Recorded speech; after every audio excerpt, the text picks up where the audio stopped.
Hello friends, welcome है आप सभी का आईएएस वन के यूट्यूब चैनल में। जैसा कि आप सभी जानते हैं, हमारा जो सेक्शन रहता है वो आपको इंपॉर्टेंट क्वेश्चंस का रहता है, जिसमें हम डेली 10 क्वेश्चंस को डिटेल के साथ देखते हैं। अगर किसी भी क्वेश्चन में कोई भी डिफिकल्टी होती है तो आप हमसे कमेंट सेक्शन में ज़रूर पूछें। क्वेश्चन सॉल्व करने से पहले मैं आपको बता दूँ, जैसा कि आप सभी जानते हैं, यूपीएसआई महासंग्राम 2021 नोट्स यूपीएसआई के सिलेबस पर आधारित है। यह नोट्स मात्र आपको 149 में दिया जा रहा है। सिलेबस में जितने भी टॉपिक है सभी कवर किए गए हैं। लगभग 250 पीडीएफ का जो संग्रह होगा वो आपका टॉपिक टू टॉपिक होगा, जिससे आपको पढ़ने में काफ़ी आसानी होगी। जैसे सामान्य हिंदी, मूल विधि, सामान्य अध्ययन यानी कि संपूर्ण जीएस, उत्तर प्रदेश विशेष, गणित, तर्क परीक्षण यानी कि रीजनिंग, कंप्यूटर और प्रमुख संस्था जैसे जो कई महत्वपूर्ण टॉपिक है सभी कवर किए गए हैं। नोट्स प्राप्त करने के लिए आप इस नंबर पर व्हाट्सअप कर सकते हैं, और अगर आपको कोई भी जानकारी और प्राप्त करना चाहते हैं तो आप इसी नंबर पर कॉल भी कर सकते हैं। चलिए अब चलते हैं हमारे क्वेश्चंस की ओर। क्वेश्चन नंबर पहला है, निम्न में से कौन सी साहित्य कृति कृष्णदेव राय ने लिखी थी? ऑप्शन है आपके पास कथा, सरिस ढाका, बी कविराज मार्गा, उषा परिणायम या फिर उन्मुक्त मलयद। आपको बता दें कि क्या पूछा गया है हमसे कि जो साहित्य कृति है जो कि कृष्ण राय के द्वारा लिखी गई थी वह कौन सी है, तो वह है अमुक्त मलयद। अमुक्त मलयद ही जो कि कृष्णदेव राय के द्वारा लिखी गई थी, यह क्या है, तो यह एक साहित्य कृति है। आइए देखते हैं। कृष्णदेव राय शासन काल को तेलुगु साहित्य का क्लासिक युग कहा जो युग है वह कहा जाता है। जो कि कृष्ण राय का जो युग है वह क्या कहा जाता है, तो वह तेलुगु साहित्य का क्लासिक युग कहा जाता है। अक्सर यह भी क्वेश्चन हो सकता है कि जो क्लासिक युग है तेलुगु साहित्य का, यह किसके काल में था, तो आपको यह रखना है कि कृष्णदेव राय के शासनकाल में ही तेलुगु साहित्य का क्लासिक युग कहा था। अगर देखेंगे, इसके राज दरबार में तेलुगु साहित्य के 8 सर्वश्रेष्ठ कवि रहते थे। अब उन्हें क्या कहा जाता, जो 8 सर्वश्रेष्ठ कवि थे उन्हें अष्टदिग्गज कहा जाता था। ठीक है, अष्टदिग्गज किसके काल में थे, तो कृष्णदेव राय के काल में थे। आगे देखेंगे, कृष्णदेव राय ने तेलुगु में अमुक्त मलयद एवं संस्कृत में, जैसे कि आपको पता है तेलुगु में तो इन्होंने अमुक्त मलयद लिखा था और संस्कृत में इन्होंने जाम्बती कल्याणम की रचना की। इन्हें आंध्र भोज, विभ्नव भोज, आंध्र पितामह आदि उपाधियां प्राप्त है। यह बाबर के समकालीन थे। कौन? कृष्ण राय जो थे यह बाबर के समकालीन थे। संस्कृत में इन्होंने कौन सी कृति लिखी? संस्कृत में इन्होंने, आपको अभी मैंने बताया कि जो जाम्बती कल्याणम है यह इन्होंने लिखी। इसके बाद तेलुगु में कौन सी लिखी? तो तेलुगु में हमने अभी ही पढ़ा कि अमुक्त मलयद जो है यह लिखी गई थी। अब इनके जो 8 सर्वश्रेष्ठ थे इन्हें क्या कहा जाता है, कवियों को, तो इन्हें अष्टदिग्गज कहा जाता था। अगले क्वेश्चन की ओर चलते हैं। अगला क्वेश्चन है, प्रथम बौद्ध परिषद कहाँ आयोजित की गई? ऑप्शन है आपके पास वैशाली, कश्मीर, राजगृह या फिर पाटलिपुत्र। आपको बता दें कि जो प्रथम बौद्ध परिषद थी यह राजगृह में आयोजित की गई थी। कहाँ पर? राजगृह में ही प्रथम बौद्ध परिषद आयोजित की गई थी। आइए देखते हैं। प्रथम बौद्ध परिषद का आयोजन मगध सम्राट अजातशत्रु के समय, मगध के सम्राट है जिनका नाम क्या था, अजातशत्रु के समय राजगृह की जो सप्तपर्णी गुफा है उसी में किया गया था। राजगृह तो ठीक है, राजगृह की जो सप्तपर्णी की जो गुफा थी वहाँ पर आयोजित किया गया था। इस बौद्ध परिषद की जो अध्यक्षता थी वह महाकश्यप के द्वारा की गई थी। बौद्ध परिषद की अध्यक्षता महाकश्यप के द्वारा की गई थी। यह भी क्वेश्चन इंपॉर्टेंट है। आइए अगले क्वेश्चन की ओर चलते हैं। उस राज्य का नाम बताइए जिसमें पहली बार युद्ध में हाथियों को इस्तेमाल किया गया था। हाथियों को इस्तेमाल किया गया था। ऑप्शन आपके पास कौशल, मगध, चंपा या फिर अमरावती। आपको बता दें कि पहली बार युद्ध में हाथियों को इस्तेमाल किया गया था वह मगध के साम्राज्य के द्वारा, जो मगध का राज्य था वहाँ पर किया गया था। आइए देखते हैं। आपको बता दें कि जो मगध राज्य है इसने पहली बार हाथियों का इस्तेमाल किया था काय में? युद्ध में। मगध राज्य में पाए जाने वाले जंगलों में हाथी पर्याप्त संख्या में थे, यानी कि हाथी मतलब वहाँ पर हाथियों की संख्या ज़्यादा थी, इसलिए उन्होंने हाथियों का इस्तेमाल किया था, जिनका प्रयोग मगध सेना ने किया था। अगले क्वेश्चन की ओर चलते हैं। निम्नलिखित में से वह व्यक्ति कौन है जिसका नाम देवानाम प्रियदर्शी था। ठीक है, प्रियदर्शी किसका नाम था? ऑप्शन आपके पास मौर्य राजा अशोक, मौर्य राजा चंद्रगुप्त मौर्य, गौतम बुद्ध या फिर भगवान महावीर। आपको बता दें कि जो देवनाम प्रियदर्शी जिनका नाम था वह थे मौर्य राजा अशोक। मौर्य राजा अशोक, इन्हीं को ही क्या कहा गया था? इन्हें ही देवनाम प्रियदर्शी कहा गया था। आइए देखते हैं। मौर्य सम्राट अशोक ने अभिलेखों में उसे देवना प्रिय और देवना प्रियदर्शी तथा राजा आदि की उपाधियों से संबोधित किया गया है।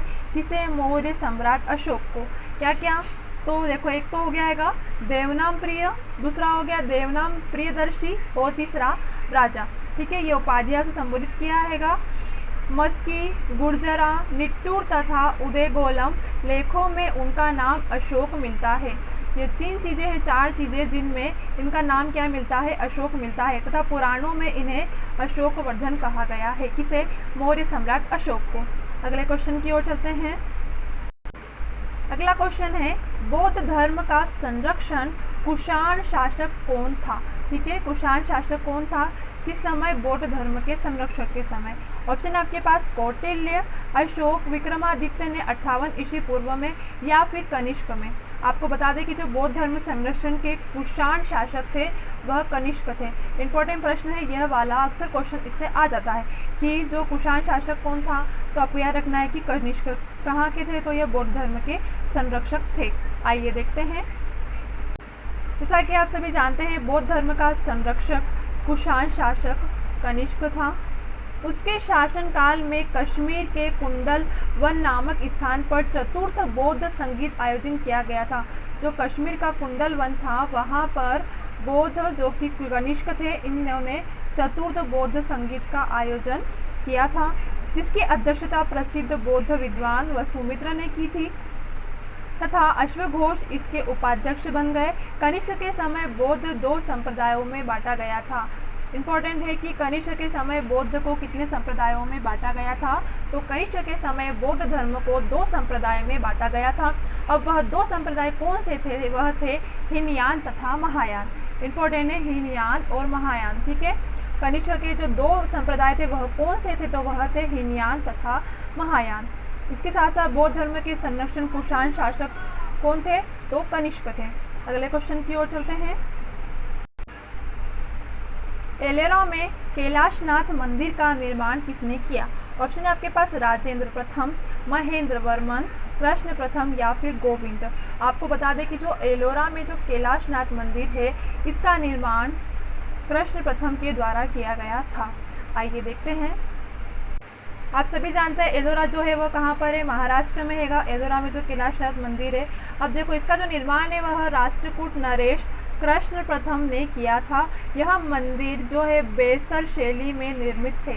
ठीक है, कैलाश मंदिर किस शैली में निर्मित है? तो कैलाश मंदिर जो कि महाराष्ट्र में है, जो कि एलोरा में कैलाश मंदिर स्थित है।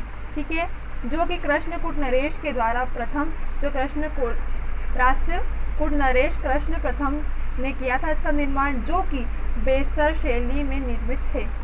अगले क्वेश्चन की ओर चलते हैं। अजमेर में 2.5 दिन का झोपड़ा किसने बनवाया था?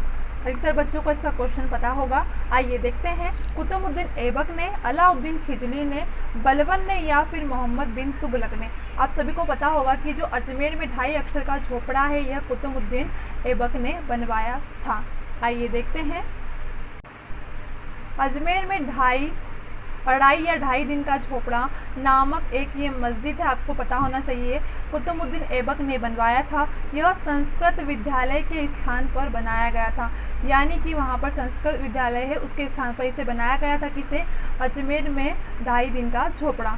कुतुबुद्दीन ऐबक द्वारा बनाई गई अन्य इमारतें कुब्दल अल इस्लाम व कुतुब मीनार है। अगले क्वेश्चन की ओर चलते हैं। सूफी आंदोलन मूलतः कहाँ से प्रारंभ हुआ? ऑप्शन है आपके पास दिल्ली, लाहौर, काबुल या फिर फारस जो कि पार्शिया। ठीक है, आपको बता दीजिए सूफी आंदोलन है यह प्रारंभ हुआ था फारस यानी कि पार्शिया से। तो आपका सही जवाब होगा ऑप्शन नंबर डी। आइए देखते हैं।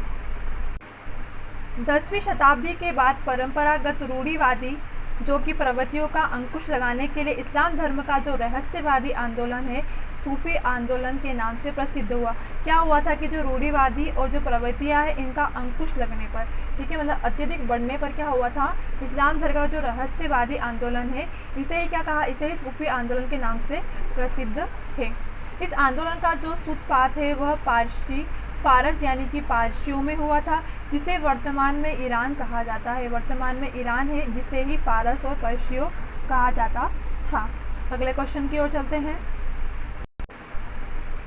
अमुक्तमल्यद किसका कार्य है? आप सभी जानते होंगे इसका उत्तर, अभी मैंने आपको बताया था आगे। देखो, अल्लाह सानी, पेदना, कृष्णदेवराय, वच्चाराज या फिर खरवेला। आप सभी जानते हैं कि जो अमुक्तमल्यद है यह किसका कार्य था, तो यह था कृष्णदेवराय का। आइए देखते हैं। वही चीज़ जो मैंने आपको बताई थी कि इसे तेलुगु साहित्य का यह क्लासिक युग था। इसके साथ यहाँ पर 8 सर्वश्रेष्ठ कवि थे जिन्हें अष्टगज कहा जाता था। तेलुगु जो भाषा में है वही क्या हैगा, अमुक्तमल्यद है, और संस्कृत में जो है वो क्या हैगा, जाम्बवती कल्याणम। ठीक है, आइए अगले क्वेश्चन की ओर चलते हैं। अगला क्वेश्चन है, बाबर की मृत्यु कहाँ हुई थी? ऑप्शन आपके पास आगरा, काबुल, लाहौर या फिर दिल्ली। आपको बता दें कि जब बाबर की मृत्यु हुई थी वह आगरा में ही हुई थी। ठीक है, बाबर की मृत्यु कहाँ पर हुई थी? आगरा में। आइए देखते हैं। बाबर की मृत्यु 26 दिसंबर 1530 में आगरा में हुई थी। प्रारंभ में उसे नूर अफगान यानी कि आधुनिक में क्या है वह आरामबाग, ठीक है, वहाँ पर दफनाया गया था। जो नूर अफगान है, ठीक है, वहाँ पर प्रारंभ में दफनाया गया। फिर क्या हुआ, परंतु बाद में उसे काबुल में ही उसके द्वारा चुने गए स्थान पर दफनाया गया था।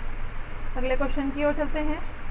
चलिए, आज के क्वेश्चंस हमारे यहीं पर फिनिश होते हैं। अगर किसी प्रश्न में कोई भी डिफिकल्टी आई हो तो आप हमसे कमेंट सेक्शन में ज़रूर पूछें, और अगर आप यूपीएसआई के नोट्स के बारे में जानकारी जानना चाहते हैं तो आप इस नंबर पर कॉल भी कर सकते हैं। चलिए, मिलते हैं हमारी अगली क्लास में, तब तक के लिए आप सभी को बेस्ट ऑफ लक।